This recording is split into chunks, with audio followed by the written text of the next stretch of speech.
Well, going into the speech directly, don't really have too much to say directly about Juneteenth, because I more so want to paint a picture of that particular time in history, what was really going on, because a lot of times we seem to not be able to kind of keep up to what really actually happened, because we can't really picture a time such as that in our history, especially this generation. But it wasn't long ago. And that's where I'll go into the ghost of the plantation. These times weren't that long ago. Only 4 or 5 generations have went. We still have certain family members that were slaves. And where I'm at currently is Augusta, Georgia. And I'm not too far away from the actual slave plantations that were once where my ancestors were at. The city was actually called Leverett, Georgia. It was a prominent, I would say, quote unquote, slave master there. And that's why this subject touches me so deeply. And it's almost like my call of duty and our call of duty to keep that light shed on there. And it's beautiful that it's beginning to do that so much. So as far as it goes with the history lesson, we all have an understanding, like she explained prior to me, that you know, what Juneteenth is really about. But I want to go a little deeper into it, because I think we get a fluffed up story. So I think I'm in a space where I can share some truth with you all. And that's what I'm going to do. I think this is the perfect location for that. First, we got to go back. Let's just go back with each other. Let's go back. Let's just think of these times. I'm in Georgia, so I can still see the cotton fields up the street from me, matter of fact. So you can picture this time. You could picture just being in those situations. There wasn't buildings around, it wasn't businesses around and things like that for a slave to just be able to escape. So it's a lot of woods here in Georgia and Texas and other places. So that just gives you an idea of what the setting was really like at that particular time. Now, when we paint the picture of Juneteenth, a lot of times people like to bring in the Emancipation Proclamation, which did play a major role in the freedom of the slavery. But I like to shed a light. Like I say, I'm here to speak a little truth to you all. I like to spread a light on what actually was the reason behind the Emancipation Proclamation. A lot of times people think it was just because of the cold-heartedness or the wrong of slavery, but it actually went deeper than that. A reporter or editor during the time of 1863, 1864, going around that time, his name was Greeley. He was an editor of the New York Tribune. It was a white gentleman. He was an abolitionist against slavery in the Confederate States. So he would go and make letters. He made an open letter to Lincoln. And he was talking about making demands and implying that freedom would need to come to the slaves. Now, this is what the quote that Lincoln actually said. If I could save the Union without freeing any slaves, I would do it. And if I could save it by freeing all the slaves, I would do it. And if I could save it by freeing some and leaving others alone, I would also do that to make sure that the Union would win the war.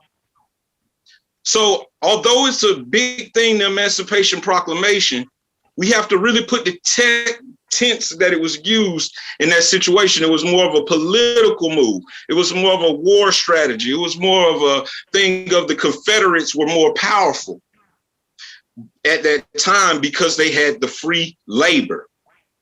So it makes you really, look deeper into it. Of course, as we continue on, I want to go into the actual letter being read in Juneteenth. Now, this was General Gordon's order from the president, Abraham Lincoln, to come down there and let them know that they were free. Because during that time, one of the things that I found was wild about it, or a fact about it, was the Confederate slave soldiers were actually out there in Galveston, Texas. If people are familiar with it, it's like an island. So they were segregated basically a long way away from the Union. Now, at that time, it wasn't any cars and things like this, so the message was harder to get to the people. And the Confederate soldiers actually built a fort. The slave soldiers built a fort around Galveston, Texas, to block the Union from coming in, and the Union were actually the ones there to free them. And that goes back to the ghost of the plantation, that actual mental part of what slavery really does. Now, the aftermath of the order being read, I want to actually, like I said, I wanted to paint a picture. So I want to actually go to some of the quotes that were said. I'm going to read it so you can get an actual full account of some slaves that were actually there at that time when it originally got read. One of the slaves mentioned that when it first got read, they were excited and everybody was partying, everybody was happy about it. But everybody wasn't happy about it that was actually a slave owner. Many people had different reactions to it. And as we see that, and we know, if we're honest with ourselves, we know that slavery continued on years after that. But that was a mark, and that's a good time for us to shed the light onto slavery in a good stepping point. One of the slaves once, he said, when my oldest brother heard we were free, he gave a shoot and jumped the high fence and grabbed me and hugged me. Brothers, don't expect us to, you'll ever see me anymore. I'm going to freedom. And they say they were saying freedom as if freedom was an actual place. All they knew is that they wanted to get away from that bondage that they were in then. A lot of the actual people that ended up being free, they stayed because we going back into the ghost of the plantation. Many of the people actually begged to still stay on the plantation because they didn't know anything other than that. Like we say, paint the picture of what's around them. They only know what they see. And slavery was much more mental than physical. I like to deal with the mind in certain types of programming that goes into making a person do what you actually want them to do without even putting your hands on them. Or maybe it will go to that point, but the main thing is just to mentally disable them. So although they were in captivity, a lot of them begged to stay. And that's a hard thing to think about and to fathom, but it makes sense. Now, when we go into the ghost of the plantation, I'm referring to the mental, the thing that you can't see. You can see the field, you can see the work being done, you can see the cotton, but you cannot see the mental state that people are on when that's the only thing that they can see or believe. And that has a way of weaving itself into the next generation and generations to come. And that same weaving that that African Americans had as a bondage mind state, or a mind state of being a second-class citizen, it weaved itself into the next generation. And the hate and the oppression that the master wanted to put towards African people, it weaved through the generations. And that's one of the topics that I see that you guys talk about a lot, about intergenerational. And I'm glad you brought that up because when I say about the ghost of the plantation, it's still here. It still plays a major effect on the way we see ourselves, the way we view ourselves, the way that we are cautious in certain situations, the way that we're still being oppressed in certain spaces. But the only person that can truly free you is yourself when you free your mind. And that's whether if you have a racist, hateful heart, or if you have a heart or a mind to think you're second class. We all deserve freedom. We all do.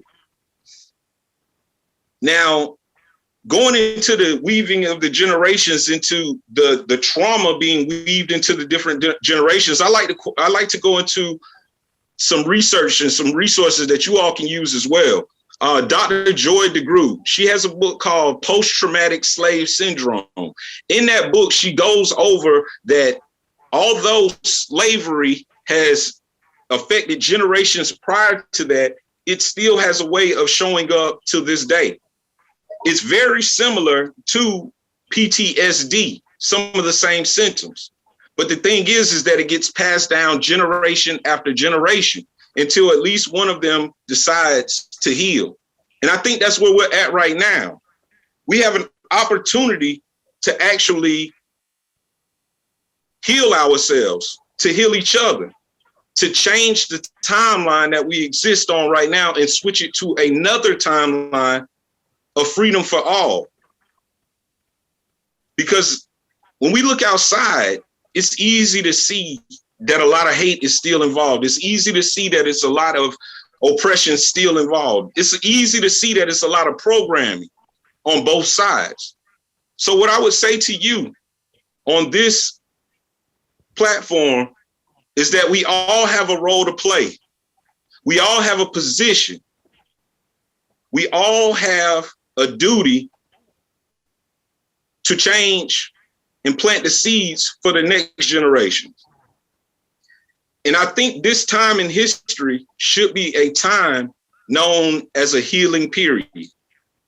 It's good to see that we are diverse in celebration, because what I've noticed about learning about other cultures, which I had a chance to do as a child, being in a predominantly white school, and I had to learn my history all over again, honestly.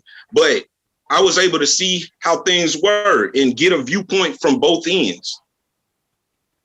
So I think this time, and people like you and me that are on this type of platform, it gives us a chance to come together and make this a multicultural thing and not just a Black thing, because this history affects us all. And our freedoms, I'm gonna end on this, our freedoms are fragile and it can't be taken lightly. So right now we have a choice. We can either go backwards on the timeline or we can create a whole new timeline. It's our choice.